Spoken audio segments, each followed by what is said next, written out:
Hello, everyone, and welcome to episode number 30 of All About Nothing. And what I want to start by saying to you, Tise Queen Suke. And that is something that I learned when I heard an interview with a man named Julian Brave Noisecat, who came from the Shuswap tribe. And he wrote a book called We Survive or You Survived the Night.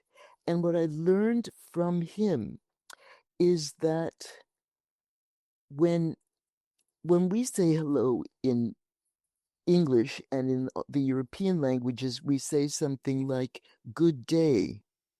And what they say in Shuswap is you survived the night. That is the greeting in Shuswap. You survived the night. So I want to welcome you and say, I have to look at my notes to get it. Tise Queen Suke. And I also want to welcome our delightful guest, Trish McOrmond. And I met Trish just a few weeks ago, and it's all very serendipitous because I had recently heard the interview with Julian Brave Noisecat, and I started reading his book, which is called You Survived the Night. And it's so devastating.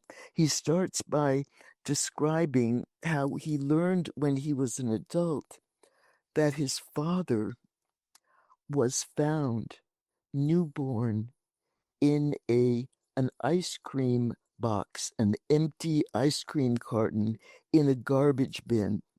And that was the beginning of his father's life. And he didn't know that for a long time. And it made me think about how certainly in the US, the indigenous people, and I want to check with Trish about language, the indigenous people I think of as the most neglected, the most unprotected, the most hurt and abused and forgotten and mistreated minority perhaps that we have, and by, as we all know, neglecting people, children, babies, they're more at risk for more abuse.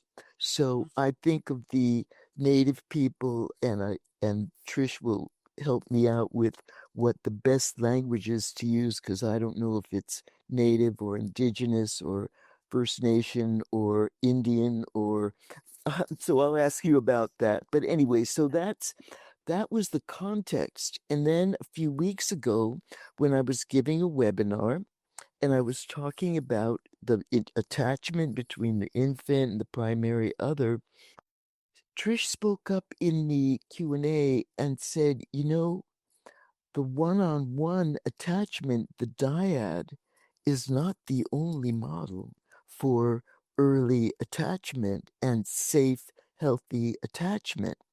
And she really got my attention about other models of early attachment that make for a secure base. And I felt so enlightened and also so kind of busted for being ignorant and for being neglectful that I thought, oh, thank you, Trish, for enlightening me. I'd like to learn more. So I want to welcome Trish McOrmond, and I met her perchance. And meanwhile, she recommended a book to me, which I've been reading for the last couple of weeks, although I haven't finished it, which I'm sure you're going to talk about more, Trish, called Decolonizing Trauma Work. And what we need to learn as trauma therapists is how to be what's called culturally competent. And culturally competent doesn't necessarily imply that we're of the same culture, but that we need to be not only trauma informed, but culturally informed and culturally competent. So Trish is going to say more about that. Trish is a sociologist and a trauma-informed coach and an Indigenous person from the Cree Nation. I'm Métis. I'm a member of the Métis Nation. Okay, okay. So I'm not going to take up a lot of time because I'm so thrilled to hear what Trish is going to tell us. And even in the little bit of time that we spent chatting before we turned on the camera, I heard from Trish, and it's so brilliant. What I'm recently learning from neuroscience is that when the mother is pregnant and there's a high stress in the field and the mother's pumping a lot of cortisol, the stress hormone, and it goes through the placenta into the developing fetus, into the developing fetus's brain, it causes the amygdala, the right amygdala, which is the threat detection center of the brain, it causes the amygdala to grow more connections. So the infant then has an enlarged right amygdala. And so essentially, when the mother is under high stress during pregnancy, the child is born with a heightened stress detection system. In effect, the child is born scared. And talking to Trish very briefly this morning, it's like her people, they knew that all along. They had that built into their practices about pregnancy, birth, so many things. So I'm not going to take up any more time. I want to give Trish the floor to tell us about what your people know and what you practice about pregnancy, childbirth, early infant attachment, how we raise children to start out in the world with a secure base before the intrusions of trauma and culture, extraneous culture and abuse and exploitation and colonization and all the other larger events that really contaminate a child's life. So, with no further ado, welcome Trish. And Trish, Tise Queen Suke. Tanishi, thank you, Ruth. Marcy for having me here. So a couple things. There are over 630 different nations across just Canada.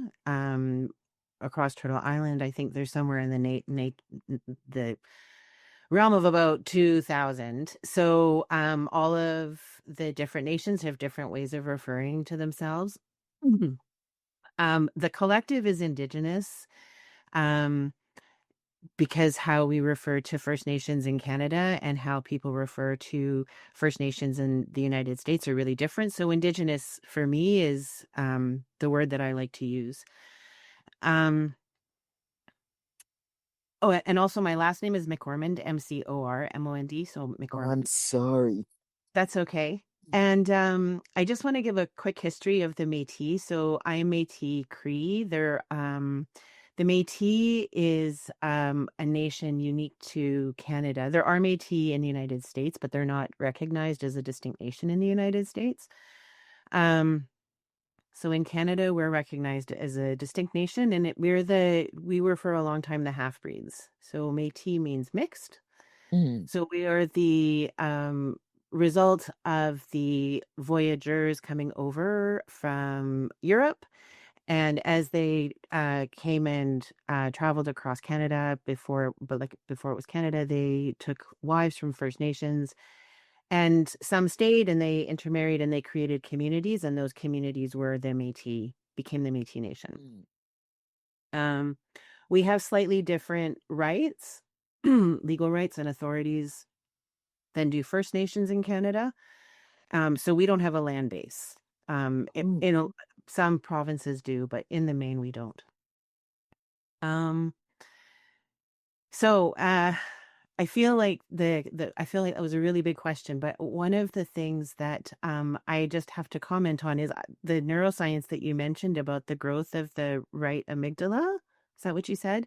I had no idea until you said that this morning that mm, that actually was something that that they had found in neuroscience. That's amazing. So, when Ruth and I first got on the call, one of the things I said I wanted to talk about was the difference between how First Nations or Indigenous people see our children and ourselves versus how Western or colonial systems have sort of structured the understanding of children and therefore all humans and all people. Um, and that is that we as Indigenous people, we know that we arrive here wanted. And we know we arrive here wanted because traditionally, pregnant women were protected from noise, from arguments, because they were doing something marvelous. They were creating new life. And new life is how we collectively as a people ensure our survival. So it's really important that we keep that new life safe and that when that new life arrives, the mother, the child, the father, and all of their family are supported and kept in a good way. And when I look from a sociological perspective at how we structure our current economic and social model in Western systems, children are not granted that same safety when they arrive. They don't arrive here wanted, they arrive here wanting. So there's this collective conversation around how much children cost. mm, Right. I can remember, I have two children, and I can remember when my children were born, there was this huge, this was in the early, like mid 2000s, so 2007-ish. Um, there was this huge conversation about wine, like wine and wine Wednesdays, where moms would get together and whine about their kids, or mommy juice and mommies needing their mommy juice when their kids were, and all I could think of mm. is there's this social message that our children are burdens, Oh, that our children are things that we somehow have to tolerate, as opposed to our children are these marvelous gifts that we have been given the great responsibility and joy of nurturing and guiding safely through to adulthood so that they can create a healthy community and they can continue a healthy culture. mm, And when we arrive here knowing that we're wanted, it is so easy to share what we have, right? We learn that we're wanted. We see that we're wanted because our families are providing for us. The community provides for our families, just like we provide for our community. And so we have a culture of responsibility and accountability and well-being that creates individuals who feel safe to belong instead of just fitting in because mm, they're wanted, mm, right? And Trish, that is so powerful what you just said. I feel so moved because when we think about the residential schools that were intended to take people and brainwash them away from their culture, their people, their birthright, everything they were born into, and the very act of tearing them away from their homes is already destroying their interior experience of the culture. It is so profound that the ways that the their native culture, their native language, their native world is pounded out of them already by this simple act of wrenching them out of it and putting them somewhere else where they then get more abuse on top of it. Wow. One of the greatest scholars, I think, of what it means to be Indigenous in this world in this moment is a woman named Maria Campbell. And she is Métis, and she wrote a book in the 70s called Half Breed. Mm, And I have had the great, and if you do decide to read that book, get the re-release, because in the 1970s a large portion was cut out to meet publication requirements. mm, When it was re-released, that section was added in, and the new section adds important context. okay. Um, I'll put that I in the had notes about the video too. great. I had the great good fortune to hear Maria Campbell speak, and she is very rarely ever recorded. So getting to see her speak is a huge honor. And one of the things that she said that literally reshaped how I saw my place in the world is the greatest lie Indigenous people have ever been told is that residential school was done to us because we were different. Colonizers did nothing to us that they hadn't already done to themselves. Nothing was done here that hadn't already been done in Europe. Nothing. And one of the things I find so fascinating is in North America, we have residential school syndrome. In Europe, in the UK, there is boarding school syndrome. The um, symptomology, for lack of a better word, I guess, of residential school syndrome and boarding school syndrome is exactly the same.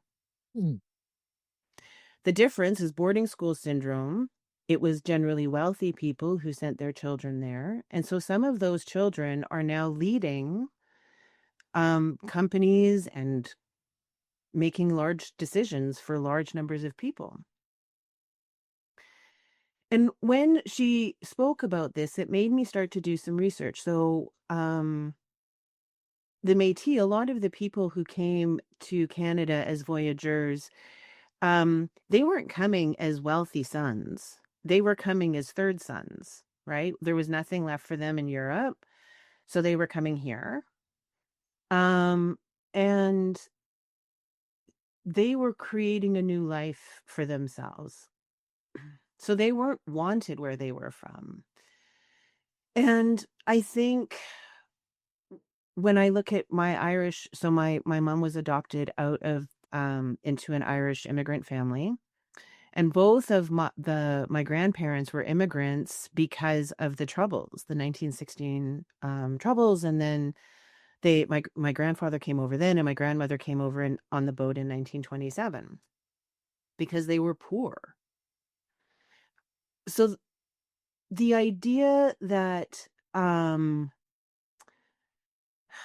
colonizers are not carrying pain for me is such an interesting idea, because to do horrible things to people like residential schools, there has to be something underneath. So one of the people that I love is Boudica. Boudica was a Celtic queen 2,000 years ago, almost exactly, and she fought against the Roman invaders after they flogged her in public and raped her daughters. mm, And she rose up against the Roman invaders. Her destruction was so massive, although she was eventually defeated, that there is actually something in the geological history called the Boudica destruction layer. mm. She was fighting for the right of her children, who was her who were her nation, to actually live the life that they wanted. And I think so many people from the UK forget that before they colonized the rest of the world, they themselves had been colonized. And so they were carrying a lot of that pain. So, what you're talking about, Trish, is what we talk about all the time, which is the intergenerational transmission of trauma and neglect, which is why it is so imperative to heal the world and to work with individuals. Because if we do one without the other, we're not going to get anywhere with either one. We've got a chicken and egg. We've got to work both sides. Yes, go on. And I want to be clear. I am in no way excusing residential schools, No, in schools, boarding schools. This is no apologia. This is not excuse making. no. One of the things that is very clear for me from an Indigenous worldview is accountability is the only thing that will save us. So we have to be accountable for the actions of ourselves to not repeat our pain. And that includes everybody. But this is not an apologia for bringing residential schools to the world. I just need to make that clear. Yeah. And Trish, I want to make sure that you do talk about what you were saying earlier about truth, because that was another one of those moments when I was so moved. I just thought, oh my God, we need to have you really speak about that because it's so important. So one of I'm going to come at this from a slightly different perspective. I'm a yoga teacher. I've done my 200-hour yoga teacher training, and I've done a large amount of meditation teacher training, as well as somatic embodiment, as part of both understanding why so many people in community engagements don't move, and also why when I'm coaching individuals, they don't move very often. And learning that, I started my yoga teacher training about in 2015. So my children were young, and my yoga teacher said, our body picks up the vibrations of whether or not somebody is telling us the truth. So if you have children, you need to be honest with them, because the only way they will go out into the world and be able to know if somebody is telling them the truth or not is if their nervous systems have a safe place to attune to truthfulness. And it's really difficult to lie on a yoga mat. Like, I don't know if anybody's ever tried to do a headstand, but you can either do a headstand or you can't. I cannot. And putting those two things together really brought home something that I had been playing with my kids. So I'm a single mom. I've been a single mom for 16 years. And one of the things that was made clear to me was my children had an experience at school, and they came home and told me the experience. And I realized the only way my kids would feel safe in the home is if they knew that I was always going to be able to hear what they said to me without reacting. And two, if they knew that what I told them was the truth. And I did not grow up in a house that had those rules. I grew up in a house that had the opposite of those rules. And this really dovetailed with my yoga teacher training. So we had the rule, what you say has to be true, it has to be kind, and it has to be necessary. So everything that we say, I mean, not like casual conversation, but when you're giving feedback. So there are always things that need to be said, and they can hurt people, but you can say them as kind as possible. And as I started to learn more about Indigenous worldview, because I didn't grow up in Métis culture, it was something that I reconnected to after my mom's family found her. Um, I started to understand that for Indigenous people, the only thing that we have are our words and our actions. And so our words reflect what is inside of us.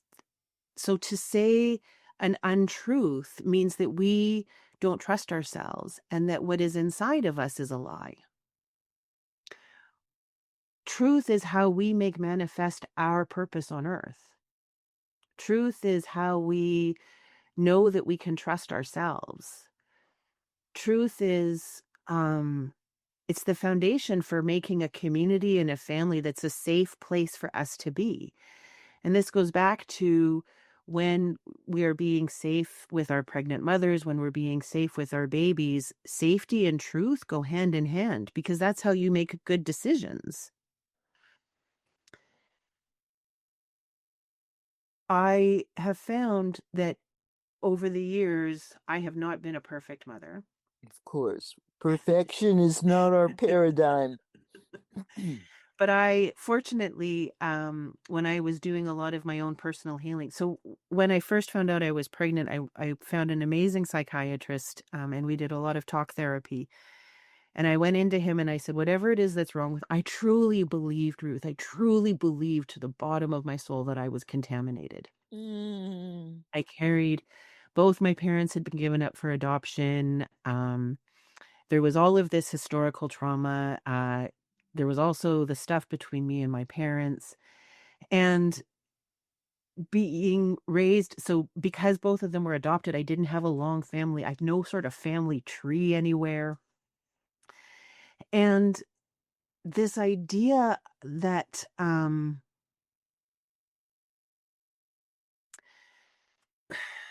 I belonged somewhere just because I was here, the creator brought me here for a purpose, was the most freeing thing.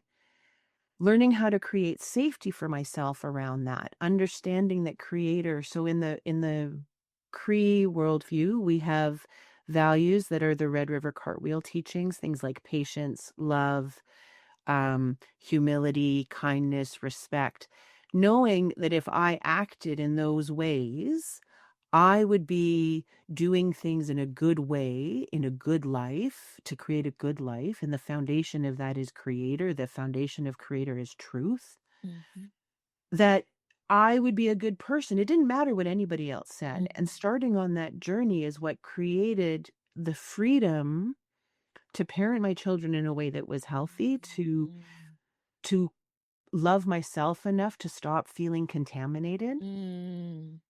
And the my psychiatrist said the most amazing thing, that the second session, he said, okay, what you have to hear is this.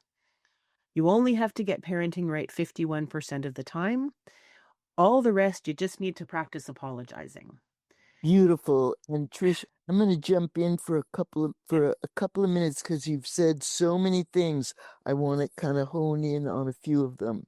excellent. What attachment research tells us, and this comes straight out of attachment research, Ed Tronick and Daniel Siegel and some of those people, they found that the best of the best, the gold standard of accurately attuned parenting, they get it right 30% of the time. That's less than a third.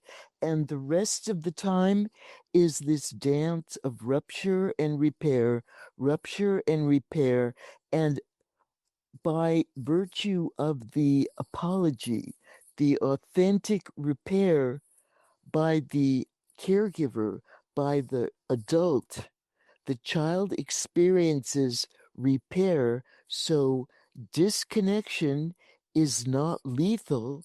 It is repairable. And I'll never forget when my husband said to me, because both of us had terrible trauma and neglect in our histories, he said, I feel safe with you.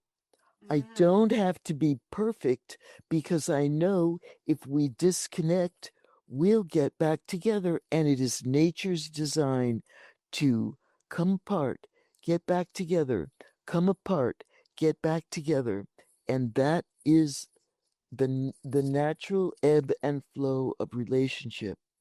I want to back up a minute, though. I have two things I wanted to highlight.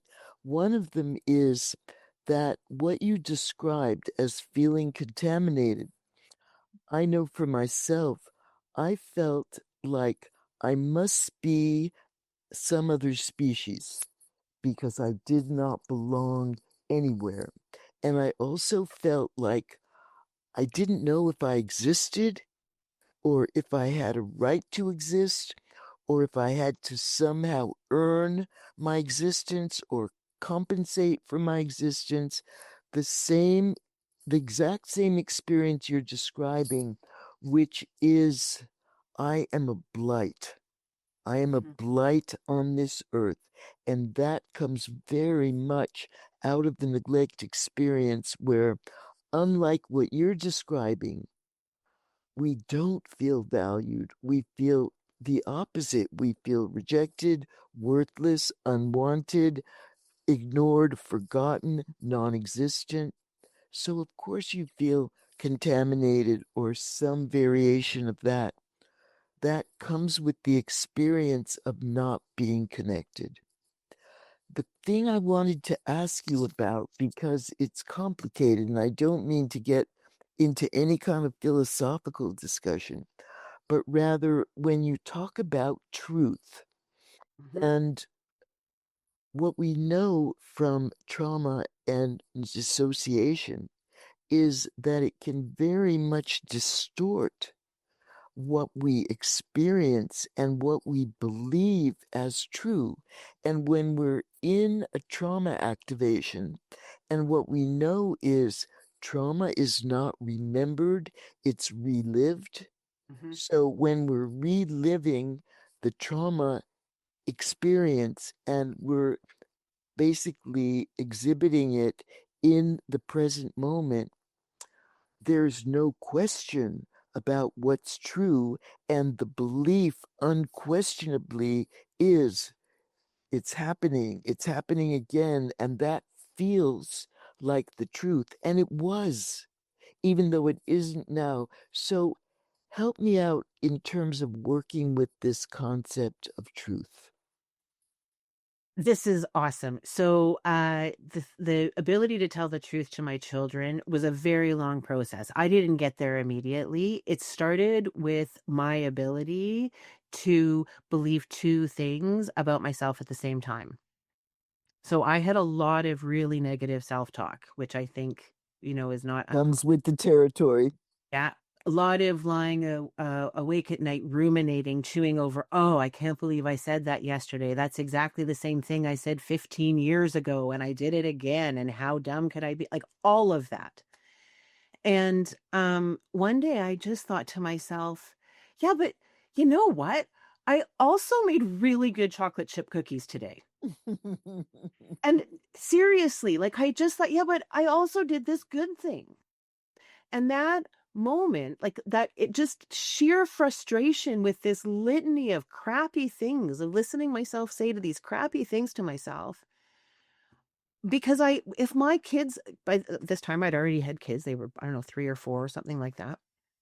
By this time, I was like, if I had heard them start to beat themselves up like that, I would have said to them, yeah, but you also did a good thing. And so Mm, I said the same thing to myself. And that changed so much because I mm. had been doing the affirmation work that you hear from people, and I had been doing, I'd been doing yoga for years, and I'd gone to church and I'd left church. But that one moment of saying, and I can be, I can do this shitty stuff or this bad stuff, sorry, No. but I can also do this good thing. And then I thought, well, yeah, I made good chocolate chip cookies. And so the next morning I got up and I'd slept in. And I'm like, oh, I can't believe I slept in. And I'm like, yeah, but I also did get out of bed. And that was such an interesting way of suddenly understanding that two things could be true for myself. So once I could understand that those two things could be true for myself, then a little while later, I could understand that somebody could be yelling at me about something I did, and it could be not about me. So I didn't have to react. So how did you discover that, Trish? It's one of the things is I became radically, delusionally forgiving of myself. Wow. It didn't matter what I did when I went to bed at night, the next morning, yeah, I am still here. So whatever I did, I like that's done. I cannot change it. And that was from an elder. The piece of wisdom my elder gave me was everything that has already happened could be no other way. What matters is what we decide to do next. And that is a really wonderful attitude, because when we look at this sorry world and all the things that are going on and not going on out there, that is the question. Okay, this is what is.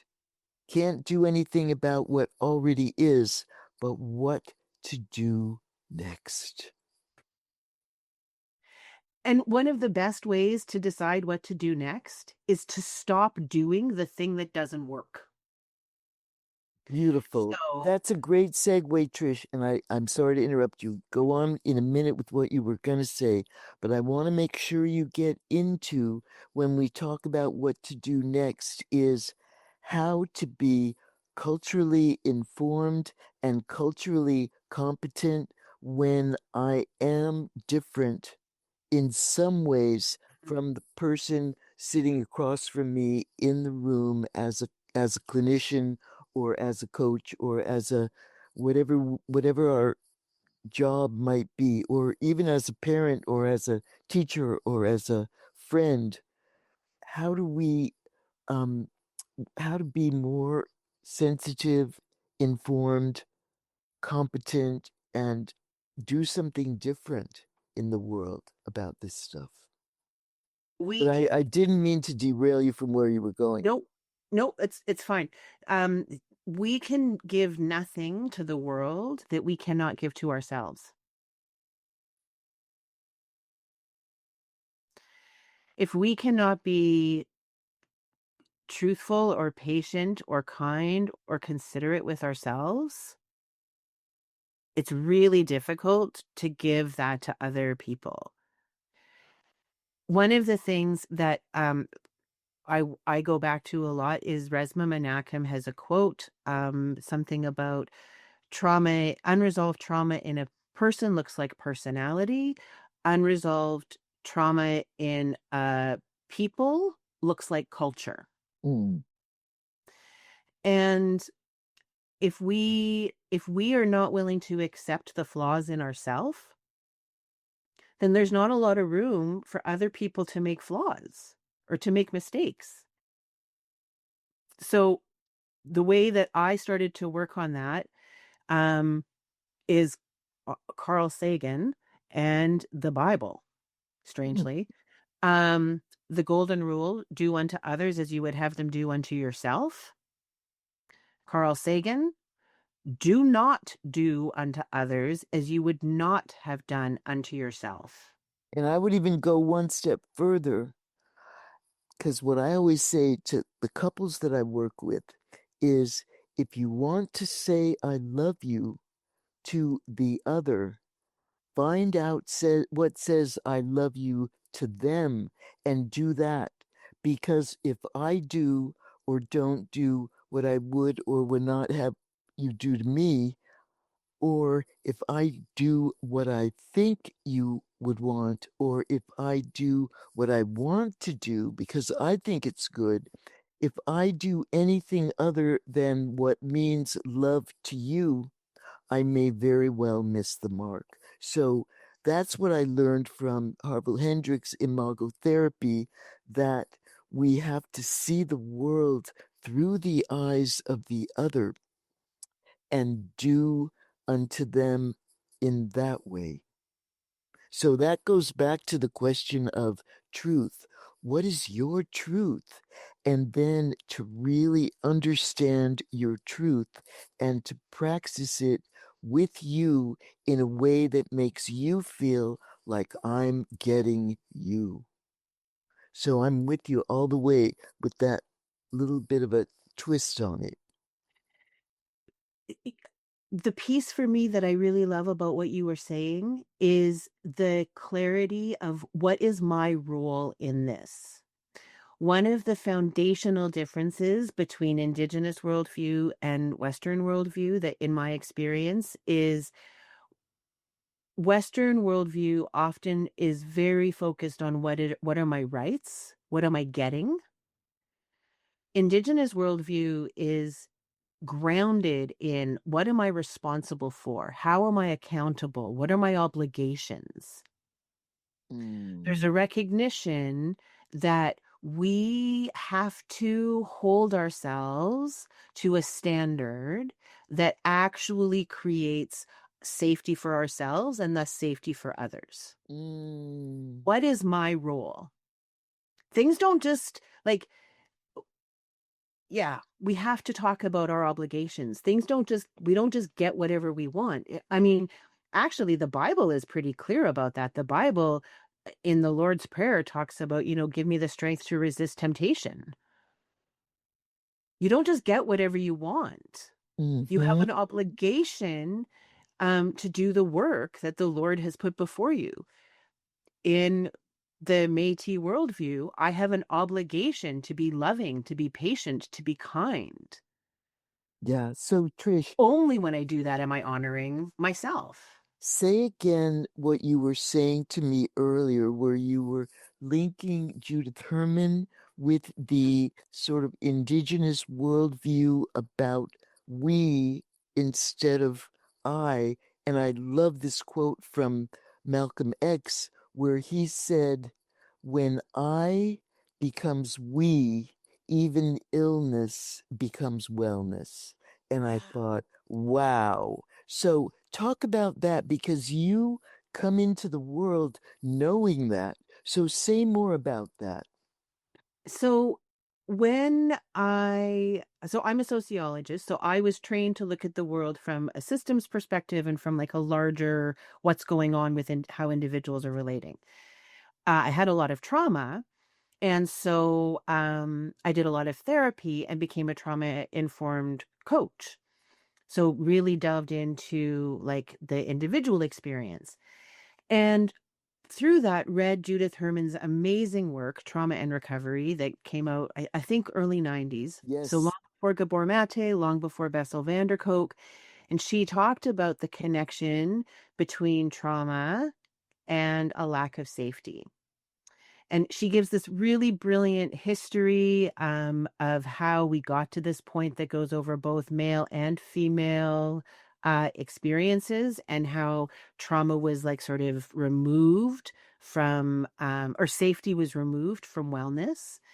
That brings you to this her model, which is grounded deeply in creating safety through peer-to-peer support, being truthful with each other. And only when we feel safe with ourselves and with others can we then begin to heal truly and create something that is like a decent and dignified community for all of us to be well in.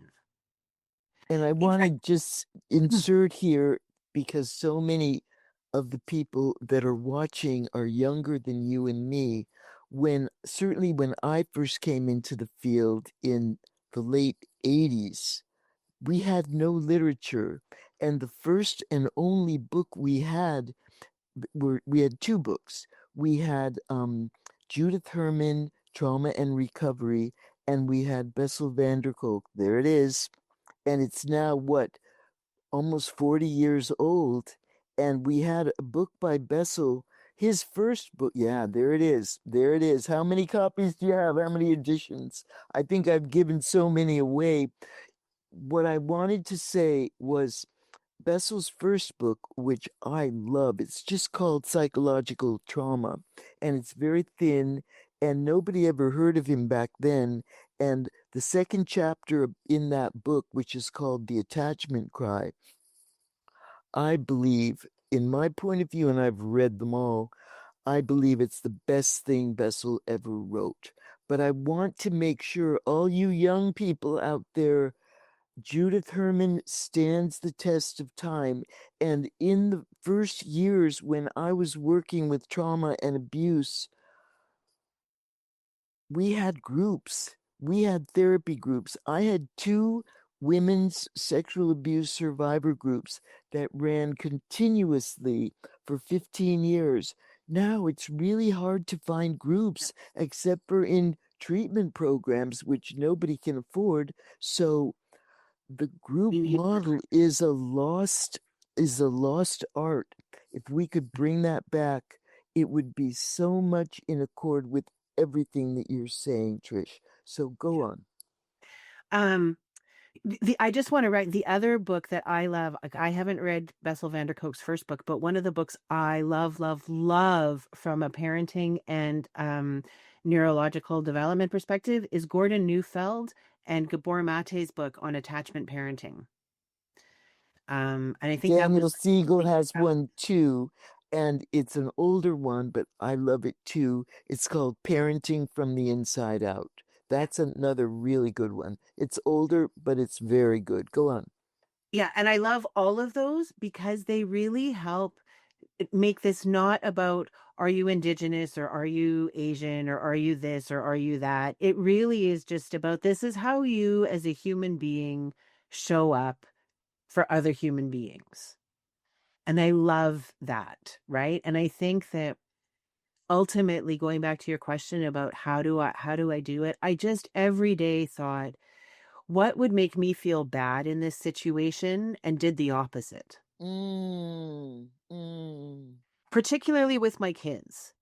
Right? mm, This would make I don't want to do this with my kids. It makes them feel bad. It made me feel bad. What feels good? And I mm, always ask myself, even now, what feels good? Even in my business, what feels good? I have turned down huge contracts mm, because I knew that the value proposition underneath it was not a value proposition that was about building the world that is sustainable and just for all of us. It was about extraction, not enrichment. mm. Great. So, Trish, I want to go back to this question because I want to make sure that we really address it before our time runs out. And that is, please talk to us about being culturally informed and Right. culturally competent. So interestingly, I think being culturally informed and culturally competent is being curious. It is understanding that because something works for me, it is not necessarily what's going to work for somebody else. And understanding that my discomfort is not somebody else's responsibility. So, question, um, and this is something that I struggle with sometimes when I work with people from other cultures from mine, and that is I don't want to use my client to educate myself about their culture, and yet I want to be curious and interested and learn from them about what works for them and what works for them culturally. So, how do I balance those two things? So I think I think that we all have a responsibility to educate ourselves on the people that we come into contact with. So what you're doing here, having a conversation with somebody who has a different worldview, what your viewers are doing by engaging with this and watching and then maybe going off and being curious and asking questions, that is how one develops the ability to um we talk about the Overton window and windows of tolerance always about the right is moving it, but we can do it the same way. We can move the Overton window open to more joy. And by being curious, that's how we move the Overton window so that it is more expansive. The Overton window doesn't always have to be about, oh, stop moving the Overton window to the right. We can just make it bigger so that it already has been moved one way. Let's open it up to more joy. Be curious. Eat foods that you might not like. Watch a TV show with subtitles instead of putting on the dub so that you actually hear the differences. Ask people questions. One of the things that has been the hardest for me is understanding that my discomfort with not knowing something does not mean the other person is uncomfortable sharing it. Hmm. Hmm. So, if I'm in a situation and I don't know what makes the other person comfortable, rather than thinking, "Oh, I'm uncomfortable, they must be uncomfortable," I can just say, "How can I make you comfortable?" Hmm. And they may know and they may not know. Yeah. Yep. And that's okay. I think some of so I grew up thinking not having a really good idea of how people had normal conversations. So I watched a lot of television and movies and got ideas that, oh, I guess that's how people are supposed to relate. And I don't think I'm alone in that. So in my head, I thought things were scripted out. Mm, That if I created a script in my head, I would always be okay. But what I have learned by understanding that I am wanted and I am safe and I am loved is actually I don't need a script. I just need to continue to be curious. Oh, I'm uncomfortable. What would make me comfortable? Knowing that what would make them comfortable. So I just say, what would make you comfortable? You mm, don't know? Would you like a mm, drink? Do you mm, need mm, anything? Maybe you don't need something. Like mm, just being open to just being open to asking a question and understanding that underneath it, all of us just want to have a place where we're seen mm. Oh, and where we're that is witnessed. that is the core of what's missing with neglect. Being seen and being heard, being attended to, and what Daniel Siegel tells us that where attention goes, energy flows, and neural growth goes grows. So basically, giving attention, receiving attention makes the brain develop. And there's so much energy, not only connection, but energy in that. Yes, beautiful.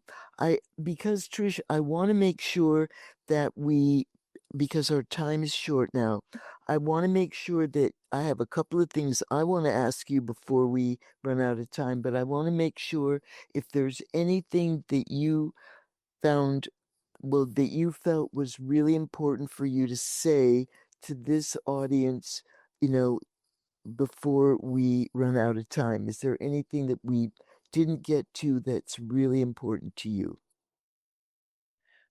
That liberation is an amazing feeling. Knowing that you're wanted is an amazing Oh, feeling. isn't And that the commitment is truth? the only way, like doing the work. Work is our medicine. That is how you know you are wanted. Yeah.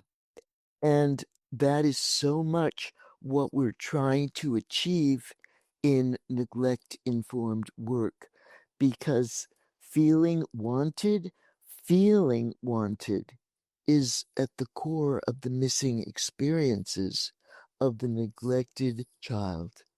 They don't feel wanted, they don't feel remembered, they don't feel attended to, and they wind up feeling like you did, like I did, contaminated, alien, non-existent, absolutely. And what were you going to say?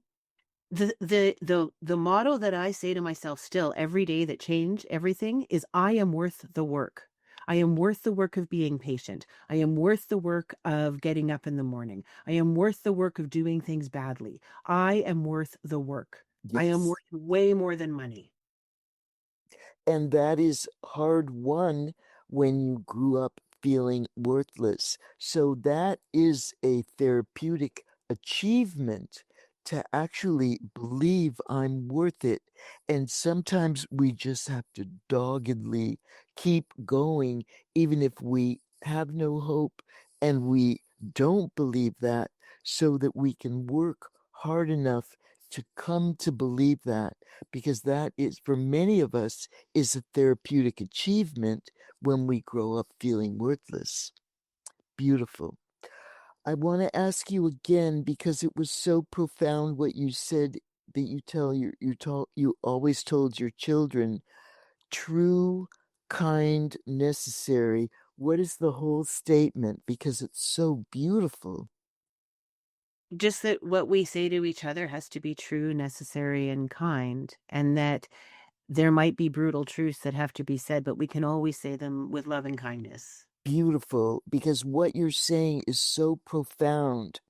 What that means is there is a kind way to say everything we need to say. And similarly, it's not necessary to give every bit of information because it's true. If I hate your sweater, that may be true, but you know what?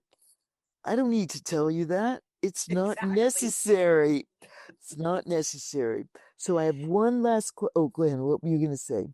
And the other piece too that my kids made me very aware of is if we are going to be say things that are true, necessary, and kind, we have to be open to hearing things that are true and necessary and kind. It's not a one-way street.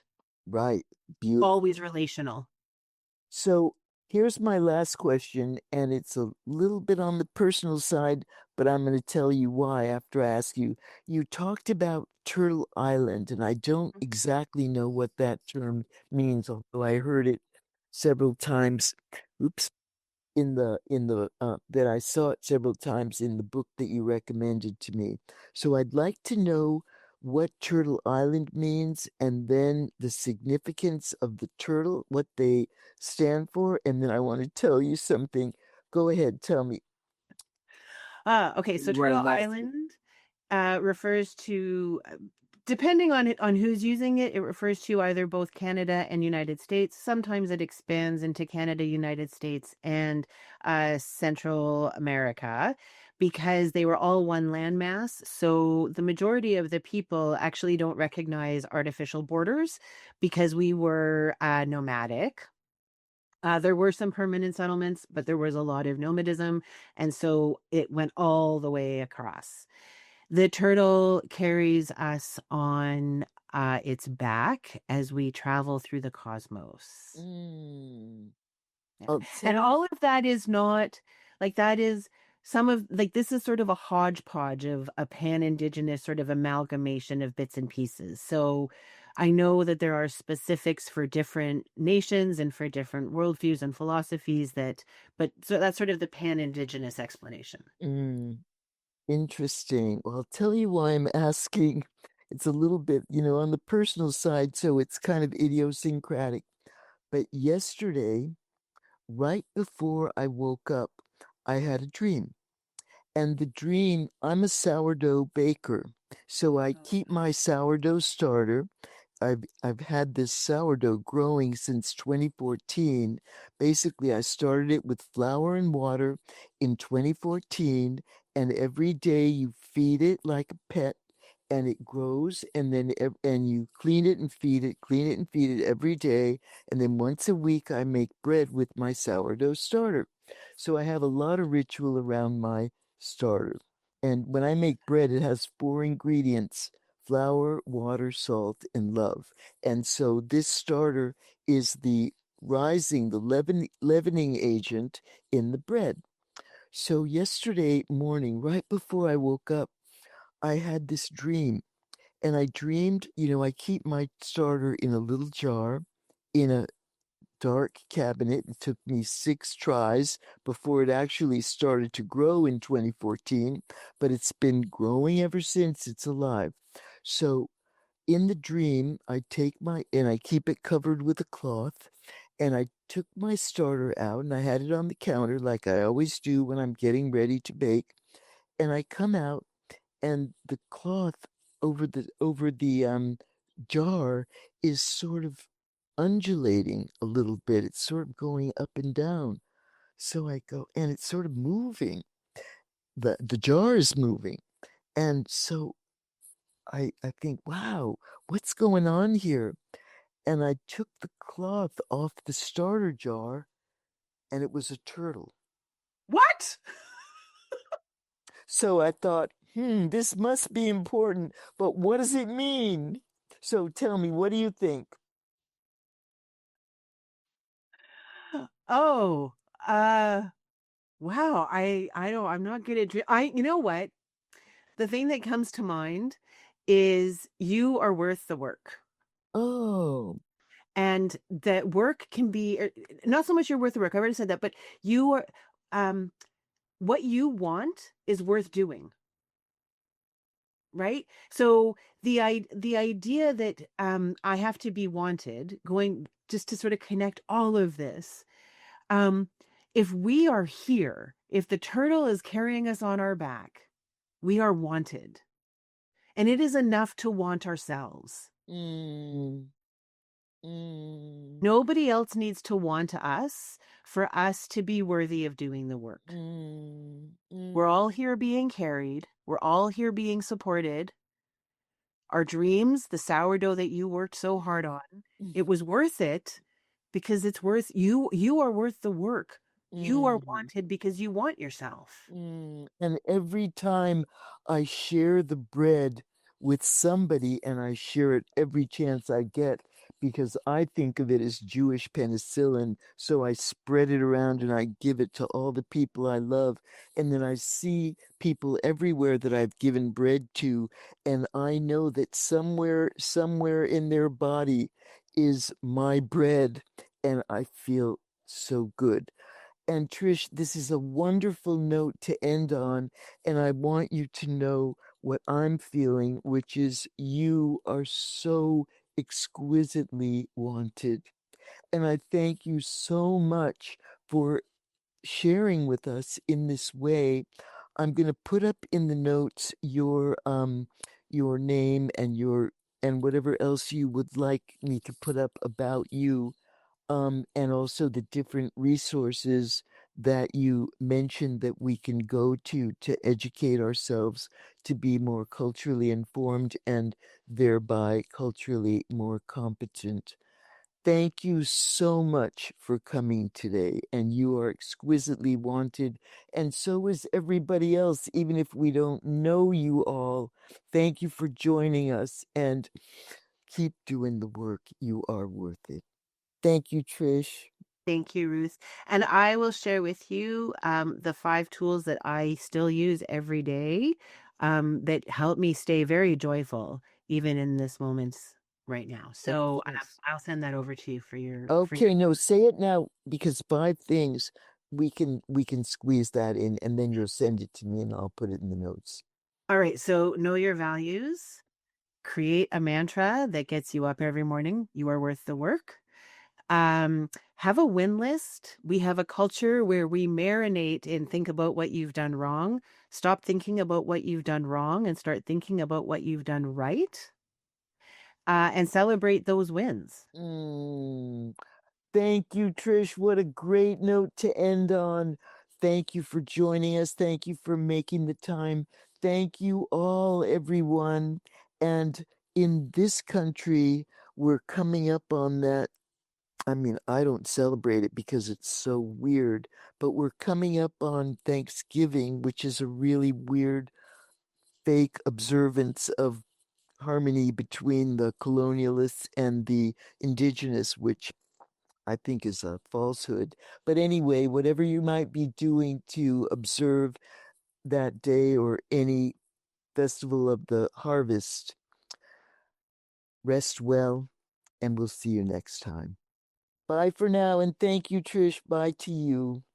Bye and thank you.